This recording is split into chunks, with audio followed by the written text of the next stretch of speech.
Bonjour, je vous propose de commencer par une devinette. À votre avis, qu'est-ce qui réunit Bill Gates, Leonardo DiCaprio, les fondateurs de Twitter, des géants de l'agroalimentaire comme le Bell Food Group ou Tyson Food, et puis des associations de défense des animaux comme Gaia ou The Human Society? Évidemment, le titre de mon intervention vous donne de sérieux indices. Eh bien, ces personnes, ces institutions, elles ont soutenu, voire investi dans des substituts à la viande, qu'ils soient d'origine végétale ou animale. C'est plutôt ce deuxième exemple qui va nous intéresser aujourd'hui parce que, c'est mon hypothèse, la viande in vitro est particulièrement révélatrice de nos modes de consommation et plus largement de notre rapport au vivant. Mais qu'est-ce que c'est cette viande de laboratoire ? Eh bien, on prélève une cellule sur un animal, on la place dans un bioréacteur où elle va être nourrie et où elle va se développer comme elle aurait pu le faire dans cet animal. On nous dit qu'avec une seule cellule de dinde, on pourrait avoir suffisamment de muscles pour produire jusqu'à 20 milliards de croquettes de volaille. Pas mal. Effectivement, ça intéresse pas mal de monde. Aujourd'hui, une trentaine d'entreprises sont sur le coup, notamment la firme néerlandaise Mosameat, qui a levé 7,5 millions d'euros en 2017 et qui envisage de commercialiser cette viande in vitro en restaurant d'ici 2021. Mais quels sont les grands arguments mis en avant par ces entreprises pour valoriser la viande de laboratoire ? J'ai répertorié en gros 3 catégories. Premièrement, il y a l'argument de la santé, parce que la viande in vitro, on l'appelle aussi clean meat, une viande propre. Bah oui, dedans on ne retrouve pas de résidus d'antibiotiques, on n'a pas de risque de contamination bactériologique. Bah non, on nous dit que cette viande, elle n'a pas été en contact avec des intestins, par exemple, parce qu'on ne produit que ce qu'on va manger.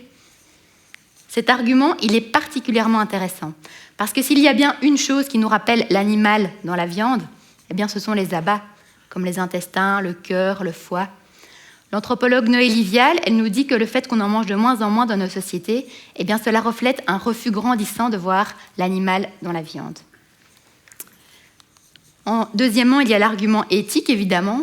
Comme l'indique la campagne de Gaia, eh bien la viande in vitro, c'est une viande sans abattage.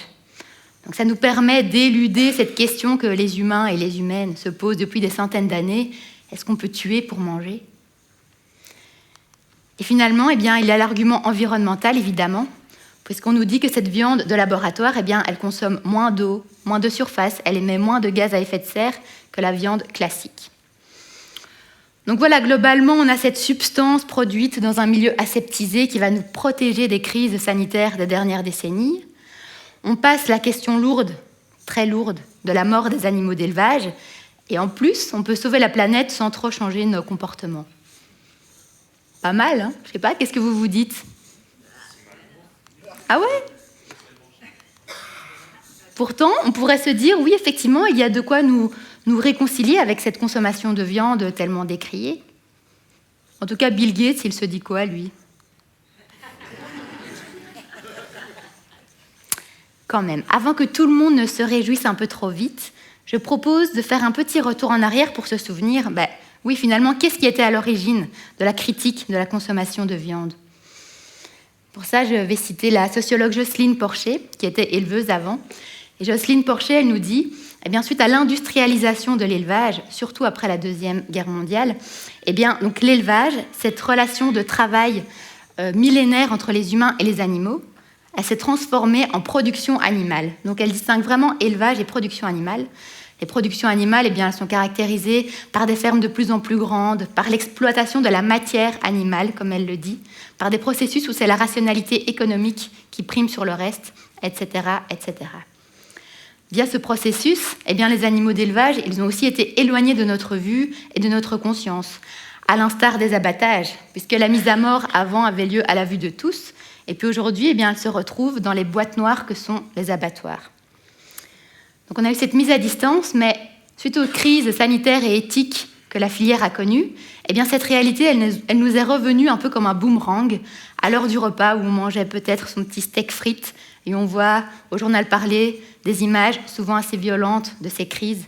Alors on se rappelle comme ça, oui, en fait cette consommation de viande, eh bien, elle implique d'élever et de tuer des animaux. Et vu les prix et les quantités pratiquées, on se doutait, ou on pouvait se douter, que ce n'était pas forcément dans les meilleures circonstances. Donc on a ce rappel de la réalité, et puis on entend des études, des documentaires qui nous disent « Attention, l'élevage, dans sa globalité, est un des grands responsables du dérèglement climatique ». Évidemment, avec tout ça, on a une certaine végétalisation de l'alimentation, on mange un peu moins de viande dans nos sociétés, mais globalement, on continue à produire massivement pour répondre à une demande mondiale qui reste croissante. À l'heure où les préoccupations environnementales et liées au bien-être animal sont de plus en plus prégnantes, cette production massive, elle fait tâche. Mais en même temps, difficile de se défaire de son beefsteak. Fort heureusement, l'industrie, qui elle-même avait galvaudé l'élevage, eh bien, elle va solutionner un problème qu'elle a créé. Elle va répondre à un besoin qu'elle a engendré, c'est-à-dire une viande à volonté sans animaux. En conséquence, ceux aujourd'hui qui investissent dans la viande in vitro, eh bien, ce sont en partie, en tout cas, ceux qui ont participé à industrialiser l'élevage. Et donc on peut avoir l'impression de changer de modèle, mais finalement, ce sont les mêmes qui nous nourrissent et qui sont hyper résilients à nos prises de conscience. Pourtant, un élevage respectueux du vivant existe, et c'est même, selon moi, son essence, c'est-à-dire intégrer harmonieusement, avec équilibre, le travail avec les animaux dans l'écosystème et dans la société. Ce n'est pas cet élevage-là, paysan, raisonné, qui est responsable des maux dont on accuse la viande aujourd'hui. Les crises sanitaires, la maltraitance animale, le dérèglement climatique. Au contraire, cet élevage peut nous apprendre beaucoup. Mais c'est l'industrie qui répond à un besoin qu'elle a engendré, qui nous empêche de remettre en question nos modes de production et de consommation. Parce que l'enjeu aujourd'hui, je vous le demande, est-ce que c'est de remplir notre estomac avec des croquettes de volaille, peu importe la provenance, élevée ou cultivée, ou est-ce que c'est de réfléchir aux dérives qui nous ont menés jusque-là? Est-ce que déposséder les paysans de leur rôle nourricier ne nous prive pas de précieuses leçons d'écologie, comme faire honneur à l'entièreté de la bête, à bas y compris, comme accepter la charge symbolique de la mort dans la viande et ainsi avoir une consommation plus raisonnée, comme globalement privilégier des modes d'élevage à haute valeur environnementale. Finalement, j'ai commencé par une question et je termine par une question. On se demande souvent qu'est-ce qu'on mange, qu'est-ce qu'on mangera demain. Mais aujourd'hui, j'ai envie de vous demander, mais qui nous nourrit et qui nous nourrira demain ?